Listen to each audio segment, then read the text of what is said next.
Olá, amigos. Eu sou Sônia Alice, da Casa do Caminho, e estou aqui para nós estudarmos mais um pouquinho do nosso Evangelho segundo o Espiritismo.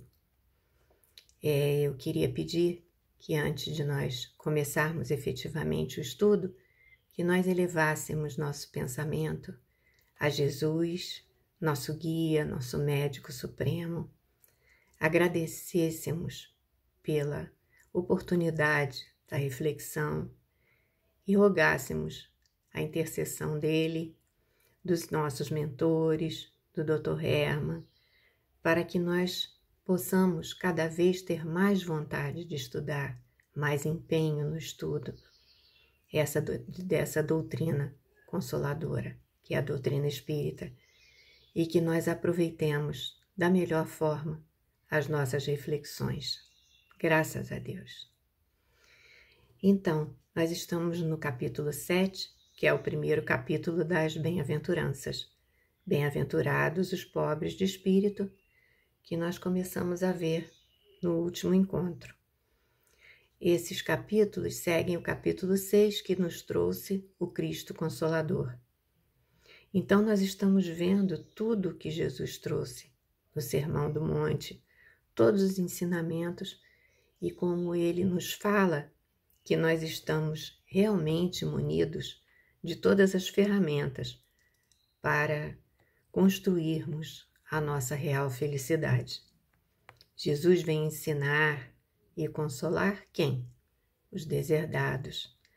Diz-nos que elevemos nossa resignação ao nível das nossas provas. Tudo que passamos é sempre para a construção, desde que nós consigamos efetivá-la. Os obstáculos surgem para serem ultrapassados, anunciando sempre um aprendizado. Se nós paramos, perdemos tempo, revoltados ou incapazes de ação, ou nos sentindo vítimas e desperdiçando as ferramentas que temos, nós só vamos perder tempo. Não é fácil, nós sabemos que não é fácil, mas quanto mais nós aprendemos, quanto mais nós temos fé, vamos nos capacitando a cumprir o que precisamos. Jesus mesmo diz que nós vamos chorar, que nós choremos, mas que esperemos.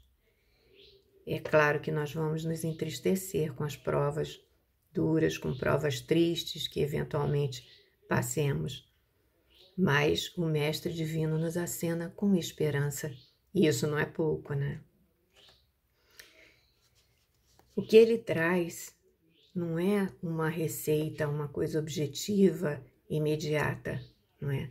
É um padrão. Nós precisamos ter essa ideia de que é um padrão a ser conquistado, com uma diretriz, e de que é uma coisa, uma construção que vai chegar ao nosso exterior, mas vai chegar forte e genuína porque ela vem de uma construção de dentro de nós. Porque para nós aprendermos é necessário que haja uma mudança interior, uma mudança profunda, para que ela depois se reflita no nosso exterior. Se nós não nos modificarmos, não há aprendizado. Sem modificação, nós não aprendemos. Sem nós sairmos da nossa zona de conforto, operarmos mudanças, através de pequenos passos, claro, que é o que nós podemos fazer, mas se nós não conseguirmos essa mudança mesmo, essa saída da zona de conforto, não há aprendizado, não é? No Evangelho estão contempladas todas as circunstâncias, todas as situações, nós sabemos disso, não é? Mesmo as da nossa vida pessoal, quanto as da nossa vida de relação, da nossa vida em sociedade. Tudo está contemplado no Evangelho. Tanto que Kardec nos diz que o Evangelho é um roteiro infalível para a felicidade vindoura. E realmente é, né? Quando nós temos obstáculos ou somos submetidos a provas, nós devemos pensar sempre, antes de nos deixar abater, o que eu posso aprender com isso? O que eu posso tirar daqui? Nós devemos ter a certeza de que se está acontecendo é porque nós precisamos, porque Deus não é injusto. Pelo contrário, Deus é pura justiça. Então, se nós estamos passando, é porque nós precisamos. É uma ferramenta para nós. Normalmente nós somos imediatistas e logo nos deixamos abater, nos deixamos submergir.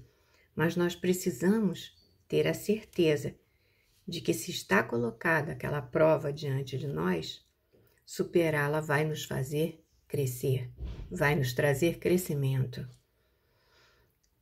da nossa vida como espíritos, que realmente é a nossa essência, né? É a fé nessa tábua de salvação, nessa certeza que nos vai resgatar desse momento de caída que nós podemos ter no início de uma prova. Às vezes nós precisamos notar que alguma coisa acontece com a gente de forma repetitiva. É porque, uma coisa negativa que eu digo, é porque nós não passamos na prova. Então nós vamos repetir, sabemos disso. Estamos na escola, né? Nós precisamos então estar atentos. Se nós estamos alertas e compreendemos, a compreensão é essencial. A compreensão nos liberta. Bem, então o que está proposto para o estudo de hoje é a parte das instruções dos espíritos, que é a parte que fala no orgulho e na humildade. Nós temos 3 falas, de Lacordaire, de Adolfo, bispo de Alger, e de Ferdinando, um espírito protetor. As 2 primeiras falas falam essencialmente do orgulho e da humildade, e a terceira falando também da vaidade, mas falando da inteligência que recebemos como um dom divino e que é uma tarefa, representa uma tarefa que não podemos deixar a vaidade nos impedir de disseminar ou de realizar, né?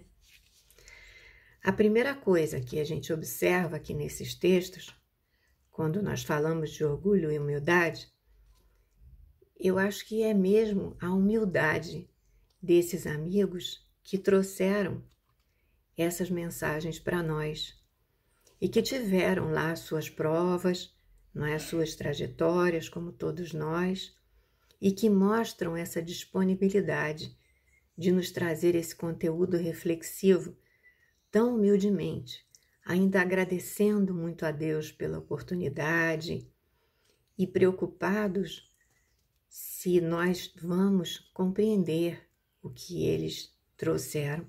Eles colocam-se em profundo agradecimento a Deus, né? E pedem a Deus que as mensagens possam se tornar compreensíveis para nós.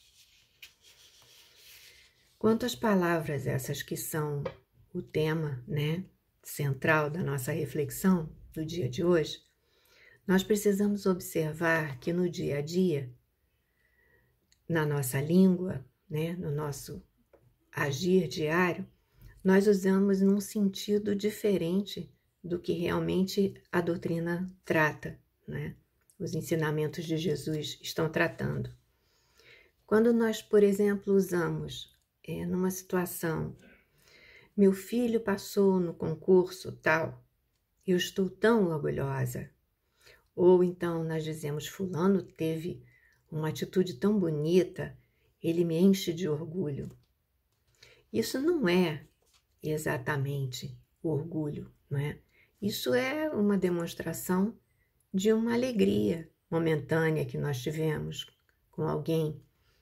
E nós temos esse direito de nos sentir assim. Isso não é propriamente orgulho, né? Nós demonstramos alegria com aquele momento, com aquela conquista realizada, com alguém que nós queremos bem. E é natural. Esse orgulho ao qual Lacordaire se refere é a soberba. É diferente. Naquele caso lá do nosso filho, nós teríamos a certeza de que o nosso filho seria o melhor de todos, né? Até por ser nosso filho, porque nós também seríamos o melhor de todos, né? Isso sim é soberba, né? Ninguém haveria superior a ele ou a nós, né? É bem diferente, porque nesse caso nós estaríamos menosprezando as outras pessoas, né? Nos sentindo superiores. É assim também quando nós ficamos satisfeitos com alguma realização nossa mesmo, pessoal, né? E dizemos que estamos orgulhosos de nós mesmos. A gente fala isso às vezes, né? Isso é uma questão de autoestima. Então nós estamos com o nosso próprio referencial. Eu estou feliz por alguma coisa que eu fiz, mas o referencial sou eu mesma. Eu talvez tenha conseguido me superar a mim mesma, mas eu sou o referencial. Eu não estou me comparando, eu não estou com referencial externo, dizendo ou pensando que eu sou melhor do que A ou B, ou que sou melhor que todo mundo, né? Aí sim, seria orgulho, né? Quanto à humildade também, nós fazemos uma confusão no uso comum da linguagem, do termo, né? Quando nós vemos, por exemplo, uma pessoa mal vestida, uma pessoa morando num lugar desconfortável, então sem recursos materiais, aí nós dizemos fulano é tão humilde. Nós confundimos pobreza com humildade. E na verdade não se trata disso, né? Simplesmente quem é humilde, pobre ou rico não se sente superior a ninguém. É o oposto do orgulho, né? Ele sente a sua real posição como filho de Deus, que somos todos nós, criados do mesmo jeitinho, pela sabedoria divina, mesma substância de criação do Espírito, mesma matéria de que somos criados para ingressarmos e reencarnarmos. Então ele se sente assim, não se sente superior a ninguém. Então, nós vamos ver que tudo isso que nós estamos falando mostra que tudo está centrado nos nossos sentimentos. Não é? Essa humildade, por exemplo. Nós podemos estar praticando caridade material. Por exemplo, se nós estamos fazendo uma doação a um morador de rua, nós podemos fazer com humildade. Nós podemos estar nos colocando no lugar daquele irmão, realmente. Nós podemos estar pensando que poderíamos, nós mesmos, sim, estar naquela situação. Aí nós estamos realmente praticando a caridade. Mas nós podemos estar simplesmente doando o alimento, a roupa, ou lá o que seja, mas lá dentro de nós estamos pensando, por que ele está aí? Por que não está trabalhando? Aliás, isso é até um pensamento que muitas pessoas usam para se desculpar porque não estão trabalhando no bem, né? Nesse tipo de trabalho. Ele não está trabalhando porque não quer, por que ele está ali, né? Mas aqui nós estamos falando da pessoa que realmente vai lá, vai e faz a doação, né? Ele recebe o auxílio material, mas como eu estou sentindo isso? Como está meu coração na hora, nesse ato físico de doar? Eu estou realmente conseguindo transmutar o meu egoísmo em humildade através desse ato físico de doar? Eu estou realmente aproveitando essa oportunidade no trabalho do bem para me trabalhar, para me construir internamente? Nós precisamos refletir sobre isso, né? Nós temos que aproveitar todos esses momentos. É o vigiai, né? O real sentimento da humildade, quando ele é genuíno, ele expressa a lucidez, a aceitação, resignação, a clareza que a compreensão traz, que nós falamos ainda há pouco. No livro Obras Póstumas, de Kardec, Kardec nos aponta que o orgulho nos faz exaltar nossa personalidade. Nós sentimos todos os outros inferiores a nós. Daí vem o egoísmo, que se mostra como o orgulho em ação, não é? O orgulho é o sentimento e o egoísmo é a atitude, a ação de ser egoísta, né? Mas de onde vem esse sentimento, essa atitude? Deus fez isso em nós? Certamente não, porque ele não seria perfeito, né? Mas ele nos criou, sim, lá no princípio, nas cavernas, com o instinto de conservação. Nós precisávamos ter o instinto de conservação, como aliás precisamos ter até hoje. Ele precisava, o homem, nós precisávamos nos defender. Quando nós passamos lá do estágio primitivo, nós ganhamos a razão, né? Essa potência que nos indica que nós não precisamos usar tanto o instinto, usar com tanta intensidade o instinto. Nós sabemos que precisamos uns dos outros. Desenvolvemos, então, a cooperação, não é? Nós sabemos que sem a cooperação, nós não sobrevivemos. Em Obras Póstumas, Kardec nos explica que o orgulho tem sua origem nesse instinto de conservação. É a exacerbação desse instinto, não é? É o homem abusando dos dons divinos que recebeu. E é isso que torna esse sentimento mau e pernicioso, que não era em sua origem, mas o abuso faz com que ele se torne mau e pernicioso. Se nós pretendemos viver como irmãos, se nós pretendemos que a humanidade se torne uma irmandade, diz Kardec ainda, precisamos destruir a causa do mal, porque toda causa realmente emancipadora vai empanar pretensões pessoais. Tais pretensões precisam ter o sentido, sim, primeiro, de reforma interior, trabalhando pessoalmente para superar a chaga do egoísmo, para vislumbrarmos o progresso moral da humanidade. Ele tem que começar em nós.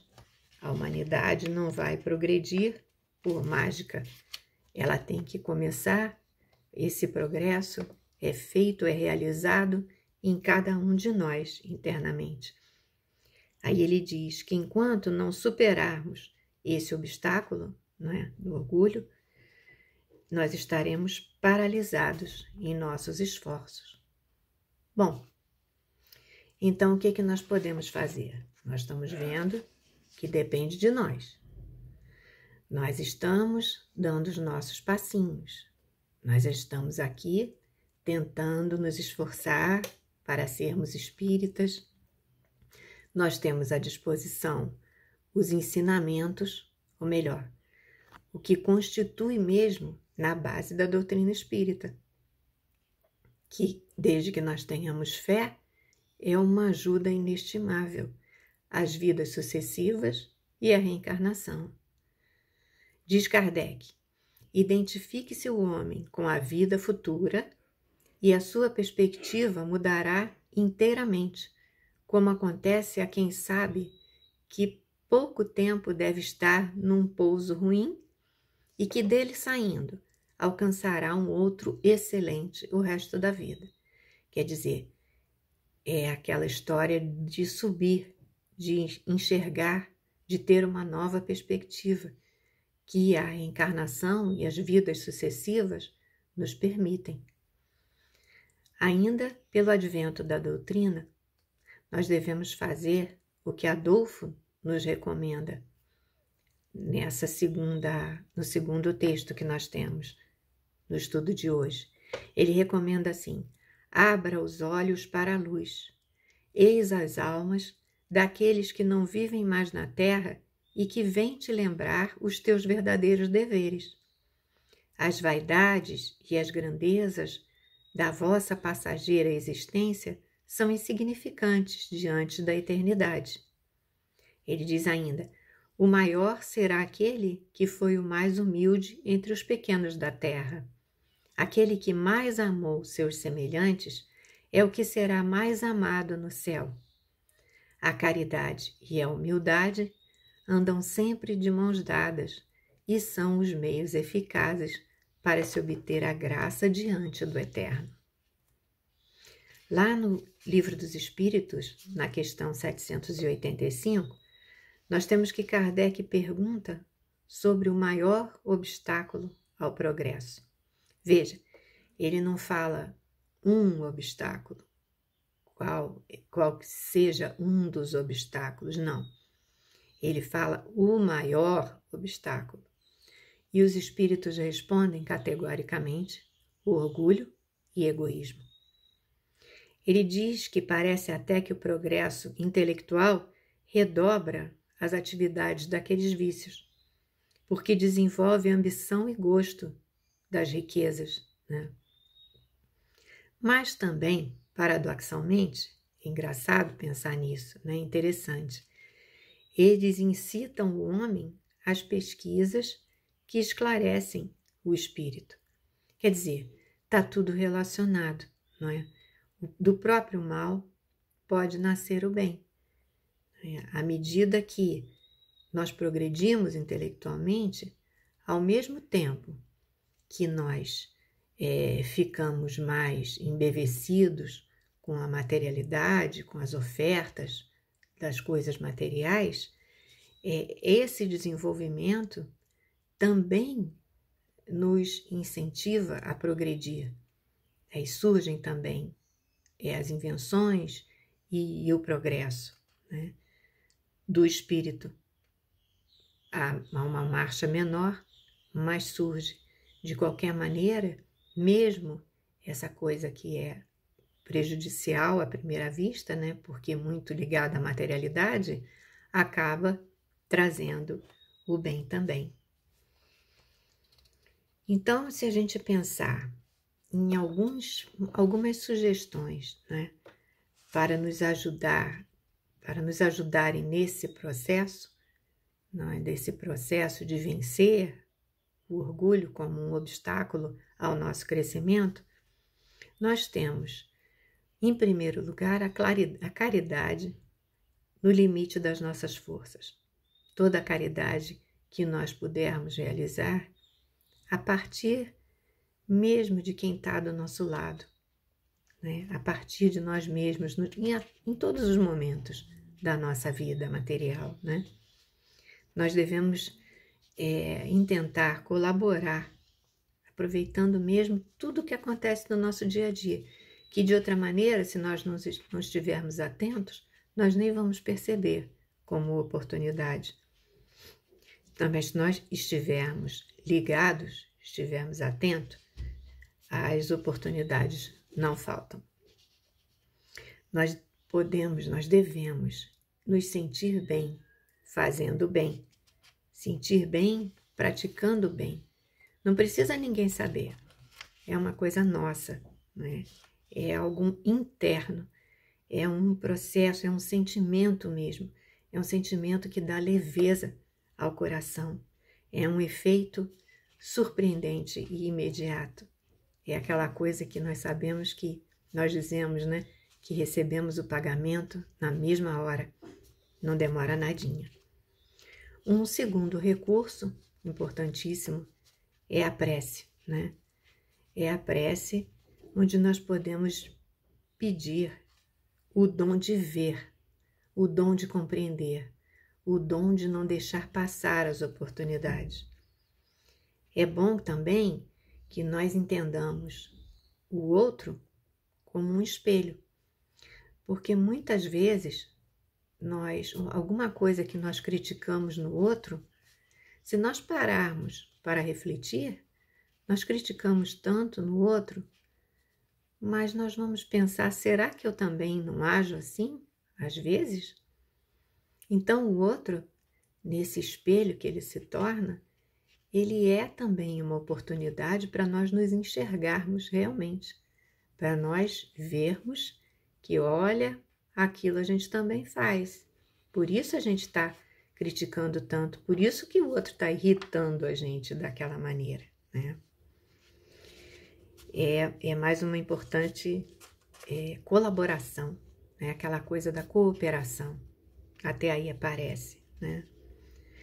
E um terceiro item, uma terceira coisa que nos ajuda muito é o estudo do Espiritismo. Nós sabemos que sim, é uma ajuda inestimável para nós, né? Então, em tudo isso que nós refletimos, nós vimos a importância de nós estabelecermos um projeto para nós, etapas a serem cumpridas paulatinamente. Nós não podemos ser exigentes demais conosco mesmo, né? Mas nós podemos estabelecer pequenos passos. Ouvindo a Berenice Lima, uma vez, ela estabeleceu uma analogia desse processo com a de um alcoólatra que tenta a recuperação, né? Ele estabelece passos para se livrar do vício, um passo de cada vez. Então, são objetivos viáveis de serem alcançados. E assim, nós vamos passo a passo nos conquistando, nos superando, né? Nós vamos estabelecendo uma construção de alicerces firmes, onde paredes fortes possam ser erguidas, né? Uma construção bem firme. O estabelecimento, então, dessas metas, ou mais imediatamente desses objetivos, demandam aquilo que a nossa questão conhecida, 919, do Livro dos Espíritos, que até eu que não guardo número de pergunta guardei, essa, ensina. Na pergunta, Kardec faz: qual o meio mais eficaz que tem o homem de se melhorar nessa vida e resistir ao arrastamento do mal? Respondem os espíritos: um sábio da antiguidade vos disse: conhece-te a ti mesmo. Então, tudo isso que nós vimos depende desse processo de autoconhecimento. Nós lembramos também da lição de Santo Agostinho, que dá aquela receita desse autoconhecimento. Se nós, dia a dia, procuramos avaliar o que nós sentimos, o que nós pensamos, como nós agimos, devagarzinho, nós vamos conseguindo essa atitude do homem de bem. E o ensinamento é esse, né? Para vencer as nossas más tendências, para vencer mesmo tudo que nós precisamos vencer dentro de nós. O que nós precisamos? Como também o Livro dos Espíritos nos ensina, é um esforço que não é insignificante. Ele é muito insignificante, como os Espíritos falam. Então, ele é mais insignificante do que insignificante. Então, gente, nós podemos, não é? Então, nós precisamos de quê? Daquela conhecida potência da alma que Leon Denis nos traz. Nós precisamos da vontade. É isso que nós precisamos. Então, lá no texto, no último texto, né, de Ferdinando, eles vêm nos falar ainda do orgulho, né, mas do orgulho do que nós sabemos. E ressalta que, ainda que nós sejamos o mais inteligente da Terra, não podemos nos envaidecer com isso. Se sabemos alguma coisa, foi porque nós recebemos o recurso para tal. E a nossa obrigação, a nossa tarefa é compartilhar, né? É nosso dever. É um instrumento que existe para ser bem utilizado. Não nos compete abusar de nenhuma das nossas faculdades. Se os que são dotados de inteligência a usassem devidamente, dividindo e conduzindo a quem fosse mais carente, nós estaríamos e estaremos contribuindo com a tarefa dos espíritos de melhor conduzir a humanidade. Então, acho que era só essa reflexão que nós tínhamos para hoje. E eu agradeço a todos pela paciência e por nos terem acompanhado nesse estudo. Muito obrigada.